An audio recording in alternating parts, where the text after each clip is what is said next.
Olá, queridos, bem-vindos! Hoje nós vamos meditar sobre o capítulo 12 e capítulo 13 do livro de Mateus. Mateus relata para a gente sobre esses dois capítulos, falando sobre um assunto importante, sobre a oposição e as parábolas. E para a gente começar esse comentário, nós precisamos, como objetivo, nessa oportunidade, entender que o reino de Deus ele se manifesta ao mundo pelo cuidado com o ser humano.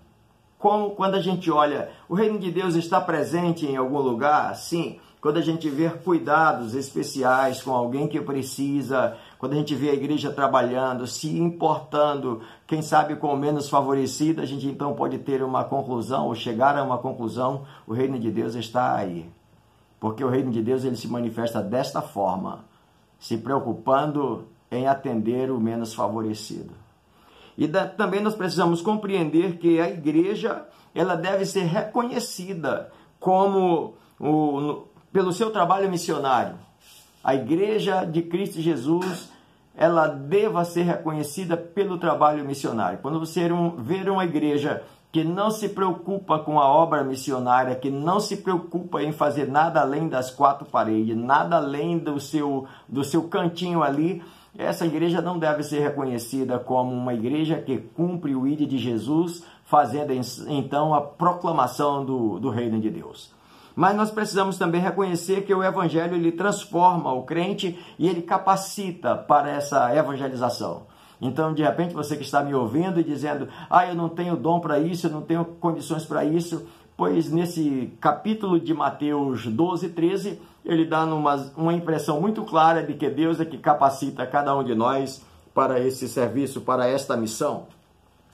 Bom, para falar de oposição, Mateus já começa mostrando no texto de que Jesus está andando com seus discípulos e eles sentem fome e eles entram numa seara e eles então, isso num dia de sábado, e lá naquelas searas eles então colhem espigas e eles então comem os grãos, e os fariseus agora eles contestam isso, porque Jesus não estava preocupado, que eles estavam desobedecendo a lei, porque no dia de sábado não podia fazer nada, e Jesus combate mostrando para eles o que estava lá no Antigo Testamento, quando Davi permitiu que os seus guerreiros, os seus homens de batalha entrassem no templo e comessem alguma coisa na hora que eles estavam com fome.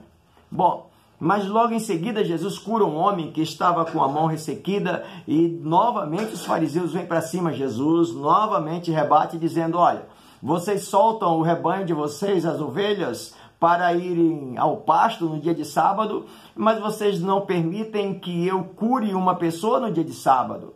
Ou seja, Jesus vai mostrando de que o que eles estavam fazendo era uma oposição ao seu ministério. Por exemplo, no país hoje, no nosso Brasil, existem leis que dão mais direito, vamos dizer, a um animal do que muitas vezes a vida. Por exemplo, se no país alguém de nós formos encontrado vamos dizer assim, numa blitz de algum órgão que é dessa competência, de preservação dos animais, e foi encontrado com você algum tipo de animal que está correndo risco de extinção, é arriscado você pegar cadeia porque está cometendo um crime inafiançável.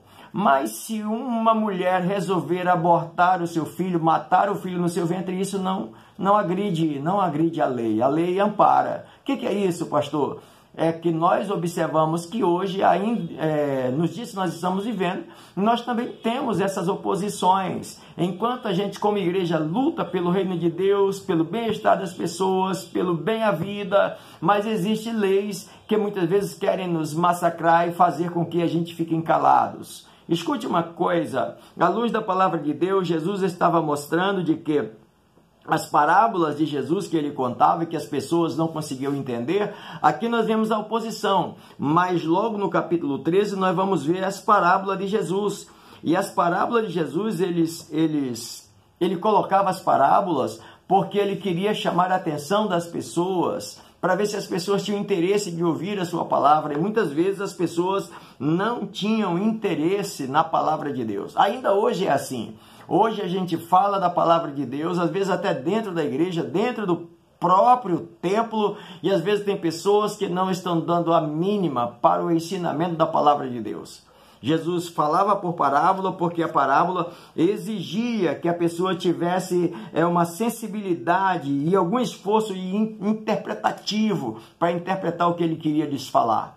Assim é nos nossos dias, nós precisamos também ter sede, ter vontade de ir à igreja, ter vontade de estudar a palavra de Deus, ter vontade de ouvir a palavra de Deus, porque a grande maioria hoje já não quer mais saber.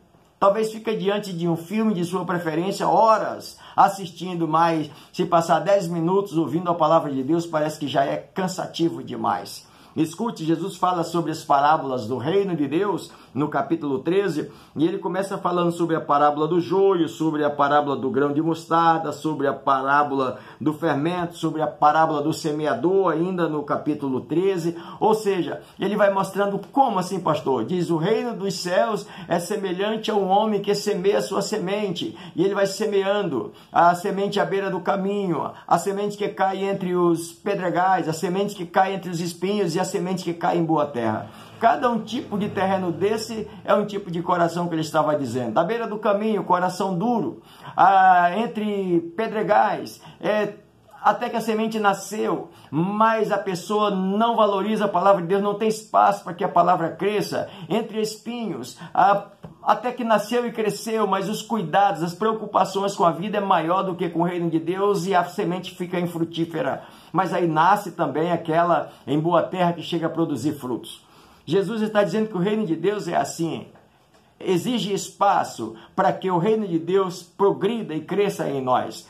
Quando ele fala sobre o grão de mostarda, ele está dizendo é uma pequena semente. Mas quando a palavra é semeada e nós valorizamos essa palavra, ela pode se tornar uma árvore tão frondosa a ponto que depois a gente diga assim, mas foi só aquela sementinha? Sim, a semente do evangelho, do poder de Deus, ela é poderosa para transformar o mais vil pecador. Quando ele fala sobre o fermento, ele está dizendo que a palavra de Deus, o reino de Deus, é como um fermento que a mulher coloca em 3 medidas de farinha e consegue então a fermentar toda aquela massa. O reino de Deus, ele mostra que muitas vezes não é aquele poder estrondoso de, às vezes, de fora para dentro, mas algo de dentro para fora. A palavra de Deus dentro de nós e vai contagiando a nossa vida de maneira que a gente consegue contagiar as pessoas à nossa volta. Assim é o reino de Deus. Eu quero desafiar a você a ler esse texto, a ler Mateus 12, 13, que você vai descobrir lições profundas, muito especial para você. E ele finaliza que o reino de Deus é como uma rede, uma grande rede que é lançada ao mar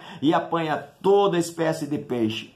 Queridos, que Deus te abençoe, que você possa entender em todos esses ensinamentos de Jesus, que existe um ensinamento especial para mim e para você, e que essa palavra encontre um lugarzinho no seu coração e produza o fruto que o Senhor Deus precisa de mim e de você. Deus te abençoe, até o próximo, se Deus assim nos permitir. Até lá, se Deus quiser.